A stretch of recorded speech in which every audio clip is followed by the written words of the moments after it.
ఇప్పుడు కార్తిక్ పాస్ట్ గారు మాట్లాడుతుంటే నిద్ర వచ్చే వాళ్ళకు కూడా దెబ్బ నిద్రపోయి. దేవుడి నామానికి వందనాలు. కూడి వచ్చిన మీ అందరికి కూడా నా వందనాలు. ఫస్ట్ నేను ఈ లెటర్ ఈ వర్డ్ తీసుకుంటున్నా ఉన్నప్పుడు సమాప్తం అంటే ఓకే, సమాప్తం అంతా అయిపోయింది కదా, ఇంకేం చెప్తాంలే, నేను కూడా సమాప్తం అని చెప్పి నేను కూడా వెళ్ళిపోదాంలే అనుకున్నా. కానీ రాత్రి ఒక్కొక్కటి చదువుతా అంటే అమ్మో ఏంటి అసలు వీళ్ళు చెప్పిన దానికన్నా ఇంకా నాదే ఎక్కువ ఉంది. అయితే ఇంకా స్టడీ చేయడానికి నాకు టైం సరిపోలేదు. డాడీ రాత్రికి రాత్రి ఏదో కొద్దిగా నేర్పారు. సో ఫస్ట్ సమాప్తం గురించి చదువుకుందాం. సమాప్తం అంటే ఏంటండి? అయిపోయింది. నేను చదివేటప్పుడు అదే అనుకున్నా, ఇంక అంతా అయిపోయింది, ఇంక నేనేం చెప్పేది ఎక్స్ట్రా మాటలు, అందుకే అనుకున్నా. కానీ చదివేటప్పుడు కూడా ఫస్ట్ దేవుడు కూడా తండ్రి అయిన దేవుడు కుమారుణ్ణి భూమి మీదకు పంపేటప్పుడు కొన్ని బాధ్యతలు, కొన్ని పనులు ఇచ్చి పంపాడు. అందులో మొదటిది ఏంటో తెలుసుకుందాము. యోహాను రాసిన పత్రిక 4:34 చదువుదాం. యోహాను 4:34. యేసు వారిని చూచి, నన్ను పంపిన వాని చిత్తము నెరవేర్చుటయు ఆయన పని తుదముట్టించుటయు నాకు ఆహారమై ఉన్నది. చాలు. ఇక్కడ ఏంటండి, యేసు వారిని చూచి ఆయన్ని పంపిన వారి చిత్తం నెరవేర్చడం అంటే తండ్రి అయిన దేవుడు కూడా కుమారుణ్ణి పంపింది ఆయన చిత్తంలో కొన్ని నెరవేర్చడానికి. తండ్రి ఇచ్చిన చిత్తాలు ఏంటంటే, ఒకటి ఆత్మల రక్షణ జరిగించాలి, రెండోది మన పాపాల కొరకు యేసు బలైపోవాలి. మామూలు మీరు చెప్పండి, మీ మన కుమారుడికి ఏదన్నా ఇలా బలిచ్చేయాలి, దేవుడు తీసుకెళ్ళమంటే మీరు పంపిస్తారా? మా అమ్మ అయితే పంపదండి. ఫ్రెండ్స్తో బయటకు వెళ్తానంటేనే వద్దు చంపేస్తారు నిన్ను, అది ఇది అని పంపిస్తే, ఇంకా అలాంటివి అంటే ఇంక మా మమ్మీ పంపదు. అలాంటిది ఇంక దేవుడి నువ్వు చనిపోతావు అని తెలిసినా కూడా ఆయన్ని ఇట్లా పంపించాడు. మన కొరకే ఆయన్ని ఆత్మలో బలైపోవడానికే పంపించారు. తెలిసి కూడా ఆయన వచ్చాడు, ఎన్నో శ్రమలు పడ్డాడు మన వల్లే. ఇంకా దాని గురించి కూడా యోహాను సువార్త 3:16 ఉంటుంది. దేవుడు లోకం ఎంతో ప్రేమించను గనుక కాగా తన అద్వితీయ కుమారుడుకు పట్టిన వాని యందు విశ్వాసం ఉంచి ప్రతి వాడును నశింపక నిత్య జీవం పొందినట్లు ఆయనను అనుగ్రహించను. దేవుడిని ఆ కుమారుడిని నమ్మినట్లయితే మనకే నిత్య జీవం వస్తుందండి. దేవుడిని ఇంకో కార్యం కూడా ఉంది దేవుడిని పంపడానికి, అది రెండోది ఏంటో తెలుసుకుందాం. రోమీలకు రాసిన పత్రిక 10:4 విశ్వసించు ప్రతివానికి నీతి కలుగుటకై క్రీస్తు ధర్మశాస్త్రమునకు సమాప్తి అయి ఉన్నాడు. చాలు. యేసుప్రభు పుట్టక ముందు వరకు పాత నిబంధన అంతా చూసుకున్నట్లయితే దేవుడు వీళ్ళందరికీ ధర్మశాస్త్రాన్ని అనుసరించి వాళ్ళని ఫాలో అవ్వమన్నారు. కానీ చాలామంది అది నెరవేర్చలేకపోయారు.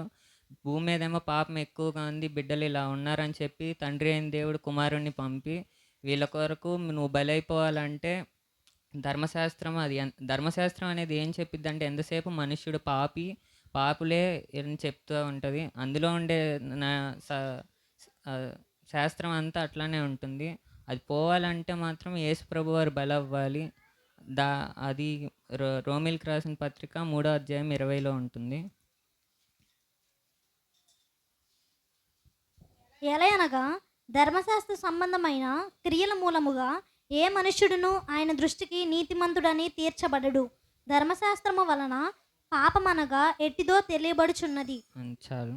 ఇక్కడ దేవుడు చెప్తున్నాడు ధర్మశాస్త్రంలో ఏముంటుందంటే పాపం ఎలా ఉంటుందో తెలుస్తుంది. అలాగని ధర్మశాస్త్రంలో ఉన్నాయి అన్నీ మనలో ఉన్నంత మాత్రాన మనం ఏం నీతిమంతులం కూడా అయిపోము. ఆ కార్యాలన్నీ నెరవేర్చినంత మాత్రాన కూడా మనం మంచి వాళ్ళము, మనం ఇంకా మంచి వాళ్ళంగా అవ్వలేము. దేవుడు చెప్పింది మనమే పాటించాలి. మూడోది కూడా చదువుదాం. ఎఫ్ఎస్సి 1:7.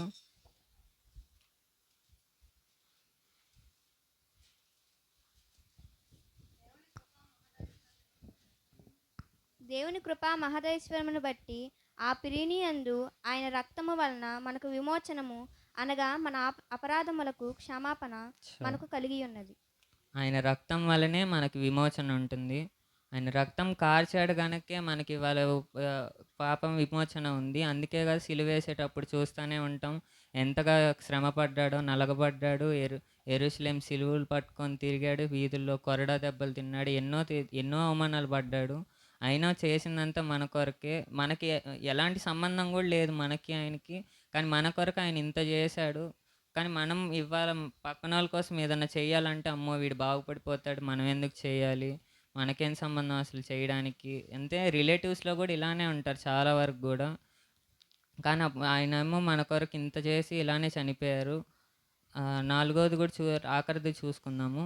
1 పేతురు 3:19. ఆత్మ విషయములలో బ్రతికింపబడి పాప విషయములలో ఒక్కసారే శ్రమ పడాను అని ఉంటుంది. అంటే మన పాపాల కొరకు ఆయన చనిపోయాడు. ఒక్కసారి శ్రమ పడ్డాడు. కానీ ఆత్మ విషయంలో మనల్ని ఎన్నోసార్లు మన కొరకే ఎన్నోసార్లు తిరిగాడు. మనకి ఎన్నోసార్లు నచ్చజెప్పారు. మనకి సువార్త ఎన్నోసార్లు చేశారు.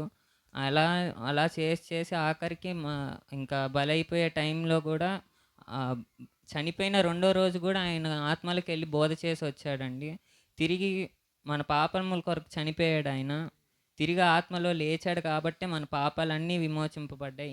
ఆయన గనక అలా లెగవపోయి ఉంటే ఇవాళ మనం ఇక్కడ గుడ్ ఫ్రైడే కూడా చేసుకోము.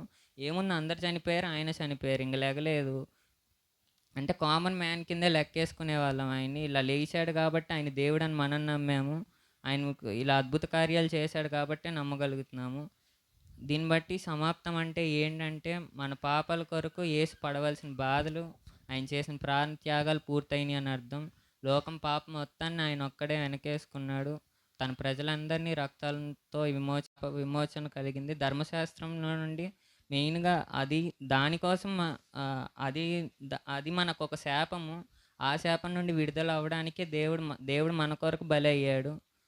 సో ఇంకా తద్వారా వచ్చిన పని సమాప్తమైంది. నా మెసేజ్ కూడా సమాప్తం. Thank you.